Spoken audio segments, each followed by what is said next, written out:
Lately, I've been feeling like changing up my art style, and part of it, I think, is because I'm about to turn 45, and maybe I'm having a bit of a midlife artist crisis or something. I don't know. But I kind of just have been looking through my career because I've been selling my work full-time for 14 years. I make primarily animal portraits that are very colorful, and I sell them commercially at art fairs. And so all of my work is designed to be able to appeal to these customers at the shows so that way I can make a living. And it's been a necessity for me as an artist. But now that I'm getting older and I've had more years of doing this, I feel like there's kind of a clock ticking, right? Like I want to do something else with my art, and as an artist to have more of a voice and, I don't know, just say something more about animals and the things that I love and the way that I see reality. And it's so hard for me to pinpoint exactly what direction I want my artwork to head because I have so many ideas just like percolating in my head. And if you're trying to figure out your art style, you may be in a very similar place, right? Because it's so easy to say, well, I just want to create something new. But then it's like, well, I could create all these different things. I mean, what direction should I go? And so this is what I've been doing lately. I've been experimenting with my work. So today I want to share some of that with you because I had a real breakthrough in my last painting. I'm just so excited to show it to you and see what you all think of it because I need some feedback here. I want to know, like, is this cool? Do you think it's cool? Do you think customers will buy it? Because that's a big question in my mind. I'm not trying to develop this entirely as commercial art. I would like it to lean more toward the fine art side of things, but I still need it to be a viable art business venture, right? I can't just make this only as something that I'm making for myself, even though this particular piece I did only make for myself because I made it as a birthday present to myself. It's based on my cat, but it's not of what he looks like physically. It's more what he feels like when he's playing with his favorite toy. But for you to understand how I went down this kind of rabbit hole of creativity to come up with this breakthrough within my work and maybe a potential direction for my art style, I have to start at the beginning. Ultimately, I've been feeling really constrained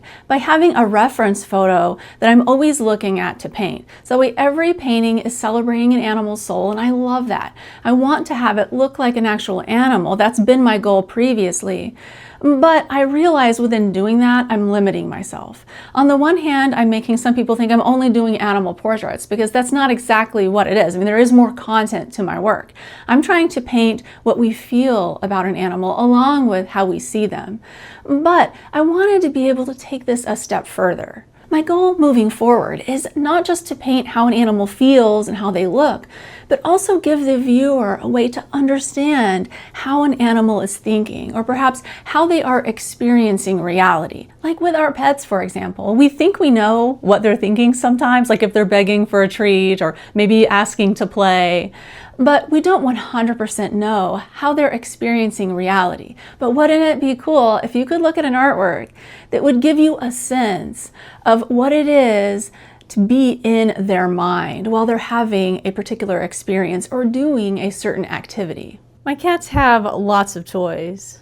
Where is the toy, you guys? Where's the favorite toy?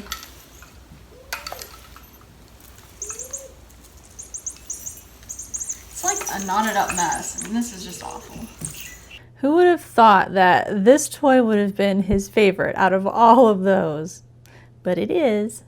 So that's what I'm trying to do with the content of my work. And I think it's important if you're trying to explore a different style or develop a new body of work, is go into it with knowing, or at least having a starting point for what you want the content of the work to be. And what I like to do is look through art history and try to find major art movements that might have something in common with my goals. That said, the purpose of this is not to go out and copy another artist's style. It's only to get inspiration in broad styles of artwork. So that way you can combine together a couple of different styles along with things that you want in your own repertoire of making art as an artist. So that way you can create something that looks new to the viewer, but is sort of based on things that have already been done in the past. Since I'm wanting to not use a reference photo, to not have my artwork look like a particular animal, but also be a portrait and also be kind of psychological, my first thought was Cubism. Because Cubism is very psychological. It's looking into more aspects of the self and reality than we normally see. And I also thought, since cats are my favorite animal, and ultimately I'm trying to make a painting of my cat, because every year I paint my cat, Mr. Samadhi, for my birthday. He's 14 now, and I have a whole lot of paintings I've made of him, and a lot of them are really unique and cool. So I don't care if I experiment with something and take risks in his paintings, and I in fact like to push myself further and take risks. So this is the perfect painting to be able to try something new with. But in the process of making this piece, I had to do some studies of Cubism. And to be quite honest with you, I thought it'd be really fun to try to paint like a kid again and draw like a kid again, because that's at the essential core of what Picasso was trying to do. He was trying to take all of the skill that he learned and get rid of that and go back to creating from this really childlike, innocent place. And I kind of thought, well, maybe that's what I should try as well. And making some Cubist style paintings of cats sounded really fun to me. So I started out with just making a bunch of sketches. Does your cat do this? Like sit on anything that you have out, whatever you're trying to work on? Mine does it all the time, but I love it. It's cute. So actually, these were the first two that I started out with. They don't look very good. I wasn't actually intending to have anyone see all of my sketches, but I just kind of wanted to give you an idea, because this is me mentally brainstorming. And of course, I did not use AI for any of this process, because using AI is outsourcing your creativity, and I don't really like to do that. But what I want to show you are a couple more pages, because I've made a lot of different sketches here, and some are better than others, and some are just really bad. But then I want to show you a couple of the paintings that I made of these. Now these are just studies, and I knew this was not where my paintings were going to end up, but I needed to make these to kind of get myself in the mindset to be able to see where my art was going to go, because I didn't know where it was going to go. So this is my first one. I'm calling these my Picasso paintings because I just love cat puns. Okay, and then here's the other one. And it was just really fun to play around with these and see how I could make it look like a cat. It wasn't like run over by something, because that's the tricky part, right? Like if you're gonna do this style, you're chopping up the cat basically in lots of different pieces, but you wanna make sure that it doesn't look like it got run over by a car or in some sort of horrible, gross accident, right? And that people can still realize that it's a cat. So that's what I was hoping to go for in these pieces, and I didn't have a lot more direction than that. But what I also did realize after making these paintings and after doing all of those sketches, I just kind of felt like I got to a point where I couldn't make any more designs that were cool, that didn't make the cat look too messed up, and that were still recognizable as a cat. So I felt like it was kind of a self-limiting endeavor, right? It wasn't something that I could see myself sticking with long term. Also because it wasn't using all of my artistic skills. It was just kind of using this really small amount of them, because I was making the paintings really flat and just line drawings basically like I would have done when I was 5 potentially. I was really trying to dial myself back into that mindset. So then I was asking myself the question, where was I supposed to go from here? And I actually mentioned this quandary that I was having to my husband. He said, well, the first thing that I notice when I see those paintings is that they look really flat. I mean, they don't have much dimension. I'm like, yeah, well, that's a good critique. They don't, because I did that on purpose. I was trying to make it look like I was 5 making these things, right? Like I was trying to get rid of all of my skill. But it was actually an aha moment after hearing his comment, because it percolated with me all night. Then I woke up the next morning and I was like, okay, I'm going to make something kind of like this, but trippier and cool and more surrealistic. Because I also really love surrealism. I think surrealism can tap into these psychological aspects of reality in such a cool and interesting way. And it was going to allow me to use more of my artistic skills, which challenges me more as an artist creatively. And I love challenges. I was so excited about making more sketches. So I want to show you these two, because this is the beginning of my idea. Now I had made these also look flat, but I was starting to put a little bit of dimensionality of this shape shape of the little mouse, because this is my cat, Mr. Samadhi, or the essence of him. That's what it's supposed to be. And then this is his little zebra mouse. You can see his actual zebra mouse here. It's very well worn. It has one ear left, has no tail anymore.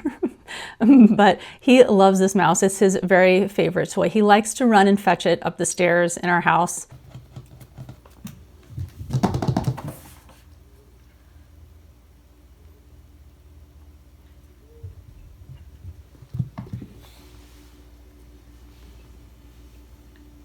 Good boy, buddy. Well, he used to. He doesn't as much now that he's gotten older, but it's still his favorite toy, and I will keep this forever. And I wanted to immortalize it along with his essence in this painting that I'm basing upon him. And so you can see it here, but it looks very flat, and it also has a lot of rounded areas.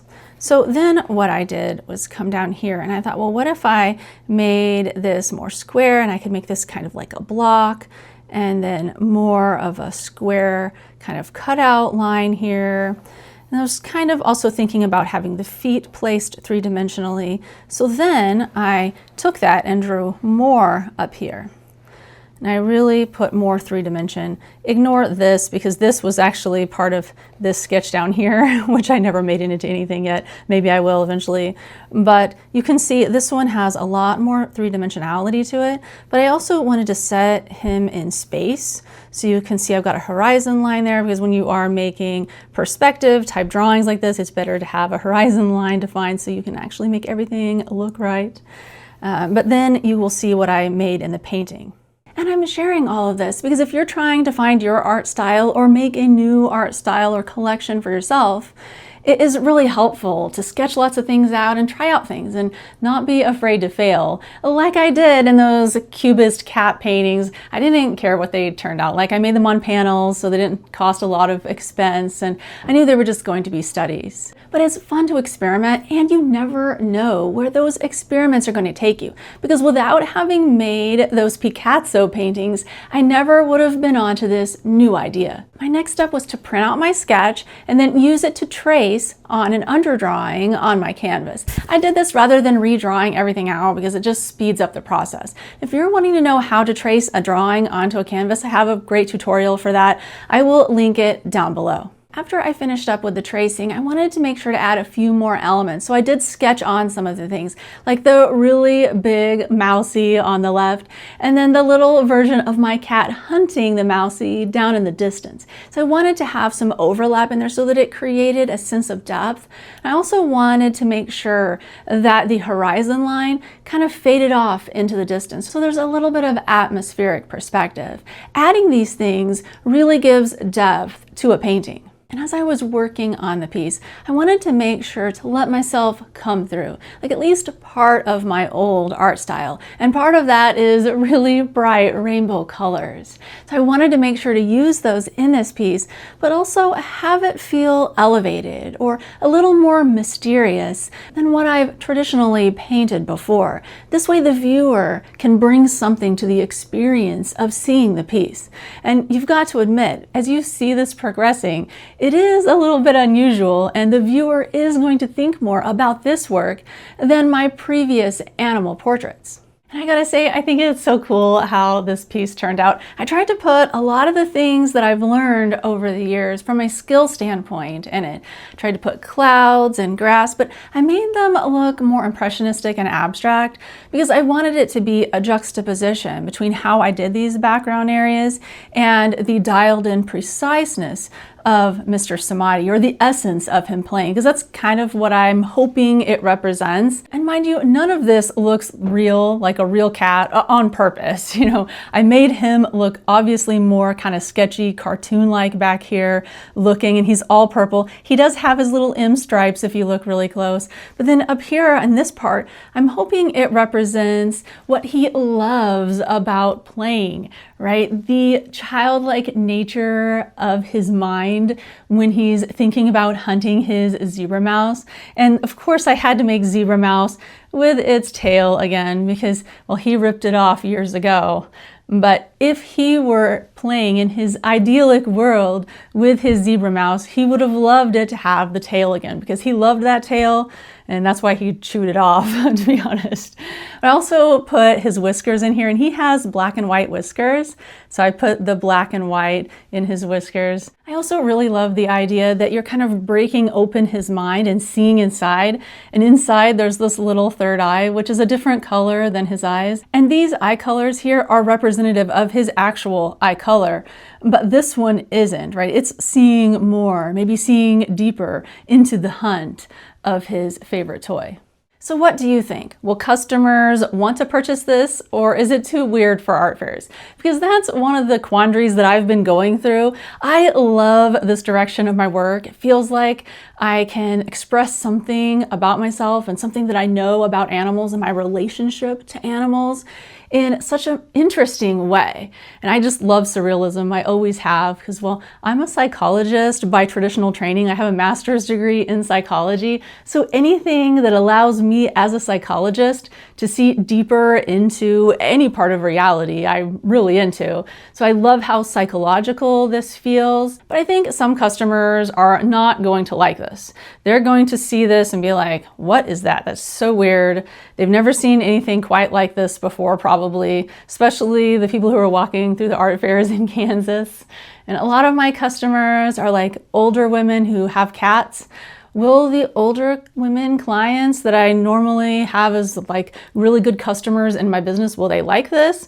Or will they think it's just too out there for them? You know, I might be appealing to a different market than my previous work, and that's okay. But what do you think? Should I continue on in this direction? Or do you have any suggestions for me, or things that I should explore, other artists that I may consider throughout art history that I might not know about? If so, please share them in the comments, because there have been so many great comments that I've received that have helped me in huge ways in my art business. And so I'd love to know if you have any thoughts on this that might help me get better as an artist, or go deeper into developing this new body of work in such a better way. Next, you might enjoy watching my video where I talked about Mary Cassatt and how her work was a big influence on mine. You can watch that here. All right, thanks so much for watching. See you next time.